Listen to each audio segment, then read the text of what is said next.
વડોદરા શહેરના છાણી police station હદમાં આવેલા પદમલા ગામે જૂની અદાવત અને બાઇક ઓવરટેક જેવી નજીવી બાબતે બે જૂથો વચ્ચે હિંસક અથડામણ સર્જાઈ હતી. ઘટનાની ગંભીરતાને ધ્યાનમાં લઈ વડોદરા શહેર પોલીસના ઉચ્ચ અધિકારીના સીધા માર્ગદર્શન હેઠળ છાણી પોલીસે ઝડપી કાર્યવાહી કરી ગણતરીના કલાકોમાં જ આરોપીને જેલના સળિયા પાછળ ધકેલી દીધા છે.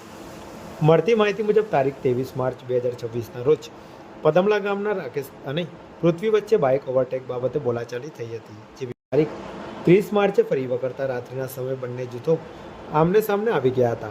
મામલો એટલો ઉગ્ર બન્યો હતો કે ગામમાં સામસામે પથ્થરમારો શરૂ થયો હતો. મોડી રાત સુધી ચાલેલી અથડામણમાં આરસીસીના ટુકડા અને પ્યોર બ્લોકનો પણ ઉપયોગ કરવામાં આવ્યો હતો. ઘટનાની જાણ થતાં જ ઝોન 1ના ડીસીપી ડોક્ટર જગદીશ ચાવડા અને એ ડિવિઝન એસીપી ડીજે ચાવડાના માર્ગદર્શન હેઠળ છાણી પોલીસની ટીમ તાત્કાલિક ઘટના સ્થળે પહોંચી હતી. પોલીસે ભારતીય ન્યાય સંહિતાની વિવિધ કલમો હેઠળ 2 અલગ અલગ ગુનાઓ નોંધી કુલ 27 નામજોગ અને અન્ય અજાણ્યા આરોપીઓ સામે તપાસ શરૂ કરી છે.